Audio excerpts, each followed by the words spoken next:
السلام عليكم البنات، كيف الاحوال؟ كنتمنى تكونوا بخير ان شاء الله. اليوم غادي نشارك معكم واحد الكيك هكا بالليمون، بالنكهه ديال الليمون وكريمه ديال الليمون بالطريقه جميله جدا في الملاجب. كنتمنى الوصفه تنال الاعجاب ديالكم. الا كنتوا اول مره كتدخلوا للقناه ما تنساوش انكم تشتركوا عندي وخليوا لي لايك الفيديو، ما تنساوش واحد التعليق. بسم الله على بركه الله. نقدم معكم المقادير وطريقه التحضير في نفس الوقت. اول حاجه غادي نبدا، عندي هنايا واحد الاناء، غادي نحتاج هنايا 3 ديال البيضات بحراره ديال المطبخ دائما. وهنايا في وقت الصيف ضروري اننا نجربوا البيضات، يعني نحطوه في الاناء هكا باش ما يخسرش. واخا كيكون في الثلاجه وهذا بعض المرات كنلقاو فيه شويه ديال الدم ولا شي حاجه ما كيكونش صالح للاستعمال، داكشي علاش كنستعملو. انا كنخويه في شي زلافه هو الاول، عاد نحطو في الاناء اللي غادي نخدم فيه. المهم كما قلت لكم عندي هنايا 3 ديال البيضات بحراره ديال المطبخ، حيدتهم من الثلاجه قبل وصافي. غادي نزيد هنا واحد الساشي ديال الفاني، ممكن ديروا الفاني سائله، وغادي نطرب مزيان داك البيض مع هكا غير بالطراب اليدوي وصافي. هنا غادي نزيد كاس ديال السكر،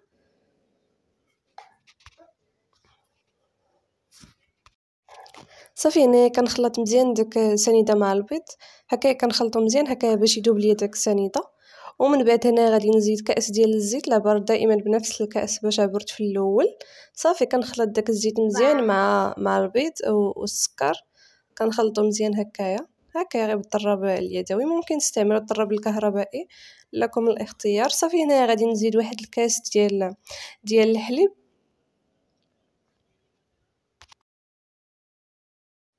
ثم خلطو ايوا خلطو وجغليتو تاني. ومن بعد هنا غادي نحتاج الدقيق. دائما الدقيق انا كنستعمل الدقيق هكا خاص بالحلويات، ممكن عفوا تستعملوا اي دقيق يعني كتستعملوا، غير يكون هكا خاص هكا بالحلويات باش هكا تنجح لينا الكيكه وتجي رطبه. صافي هنا غادي ندير الدقيق تقريبا دقيق، درت هنا كاس ونص ديال الدقيق. الا عبرت هكايا بالمعلقه غادي نديرو 9 ديال المعالق يكونوا كبارين ديال الدقيق، يعني هكا باش الكيك ديالنا يجي هكا يرطب من الداخل. صافي كنغربل انايا الدقيق دائما، وكنزيد هنا واحد 16 غرام ديال الخميره ديال الحلويات.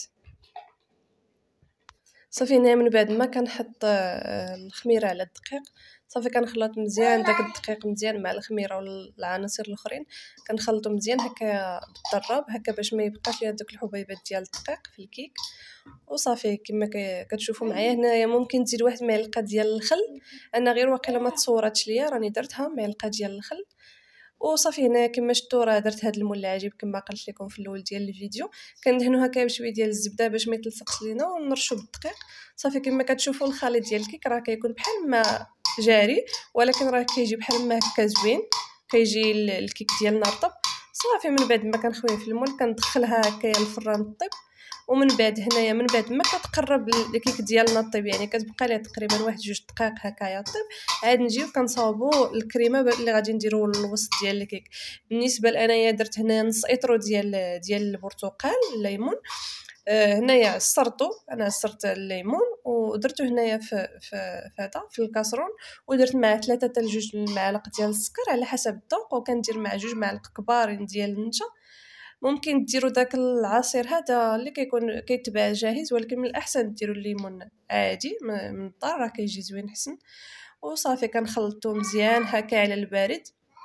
وهنا غادي ندير واحد معلقه كبيره ولا معلقه صغيره ديال النكهه ديال الليمون، ممكن ديروا ديال الخوخ كتعطي داك المذاق زوين، وفي نفس الوقت كتعطي لون برتقالي الليمون، لان الليمون واخا كتعصر ما كيكونش داك اللون، ضروري تزيدي مع شي حاجه.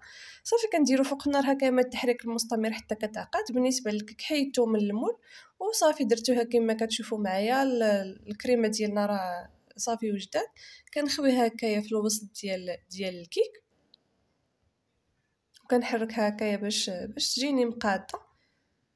راه هاد التقبه ديال الكيك صراحه كبيره، درت نص اطرو ديال الحليب عفوا ديال الليمون وما طلعتش للفوق. بالنسبه لهاد الكيك غير كنوريه لكم، راني درت 2 كيكات، هادي كيكه غير هذا بيض وهذا ودانون ديال الفاني وهذا. صراحه كتجي زوينه، كندير لها غير بيضه وحده. وبالنسبه لهنا درت درت هنايا الشكلاط ديال الدهن، هزيت واحد البلاستيكه درتها في الكاس وهزيت الشكلاط ديال الدهن، لان دابا اصلا الحل سخون، الا ما درتهمش في الثلاجه راه كيجيو بحال ما هكا. الا درتهم في الثلاجه دوبوهم، انا كنخليهم هكا برا الثلاجه كيجيو جارين، وصافي كنديرهم هكا في واحد البلاستيكه نثقبها من التحت وصافي. غادي ندير هكا غير خطوط فقط للتزيين فقط. ممكن ديروا اي حاجه ولا ممكن تخليوها غير بحال ما هكا، راه كتجي زوينه. ديك الكريمه كتعطيها صراحه مذاق زوين. انا كتعجبني المذاق ديال الكريمه بالليمون احسن من الحليب، راه كتجي واعره. ممكن ديروا حتى الحامض راه كيجي واعر. صافي هنا كما شفتوا درت معاها خطوط هذا ديال الشكلاط. المهم التزيين كيبقى دائما اختياري، ممكن ديروا اي حاجه كتناسبكم. ممكن ديروا غير هكايا المربى من الجناب، يعني ديروها الشيطه هكا بالمربى من الجناب وطرشوها بالكوك، راه كتجي زوينه. اولا كما قلت لكم تخليوها غير بحال ما هكاك. صافي راه ما بغيت نخلي واخا نقيطه ديال الشكلاط في ديك البلاستيكه. المهم بالنسبه للوسط ديال الكيك غادي ندير هاد الحبيبات ديال الفانيله ولا ديال ما عرفت مناش كيصوبوهم. صافي غادي نديرهم هكايا غير للتزيين فقط والديكور وداكشي، لان اصلا العين كتاكل قبل من الفم كما كنقولوا. اللي كتعجبك شي حاجه راه يعني كتبغي تذوقها واخا ما كتعرفهاش واش بنينه ولا لا، وداكشي علاش. المهم كما كتشوفوا الكيك راه جا زوين صراحه الله. صافي كندخلها كان الثلاجه كنخليها تبرد على خاطرها. ايوا ضروري مره نحبس الميكرو هكا لانني كنسجل الصوت. عندي واحد الوليد ربي يخليه عليا ما خلانيش انني نهضر على خاطري وصافي. انا راه ما خليتهاش صراحه الله حتى بردات مزيان. بغيت نوريكم ديك الساعه عاد خليتها، فهمتوني. وريت لكم قطعت هكا واحد المريسو هكا باش غير نوريها لكم، ومن بعد عاد خليتها باش حتى بردات على خاطرها. صافي راه كتجي بحال ما هكا، كتجي ديك الطبقه ديال الليمون صراحه واعره. انا كيعجبني المذاق ديال البرتقال. المهم حنا كنقولوا ليه الليمون ليتشين، كل واحد شنو كيقول ليه، الليمون ولا ليتشين ولا البرتقال. ايوا داكشي اللي كاين. لان الا جيت تقول الليمون الاصلي هو الحامض كما كنقولوا ليه حنايا الحامض. ايوا صافي راه كتجي بحال ما هكا. كنتمنى انها تنال الاعجاب ديالكم، كنتمنى الوصفه تنال الاعجاب ديالكم بالحق. ما تنساوش تخليو لي واحد اللايك الفيديو، ما تنساوش تخليو لي واحد التعليق. وباي باي حتى الفيديو جديد ان شاء الله. وبالنسبه راني غبرت شحال هادي، علاش غبرت؟ لان وقع لي مشكل في التليفون، مشات ليا القناه.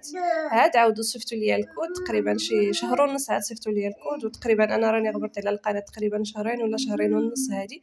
داكشي علاش عمرني حطيت في هاد القناه. كنحط في القناه الثانيه. كنتمنى الفيديو ينال الاعجاب ديالكم. بس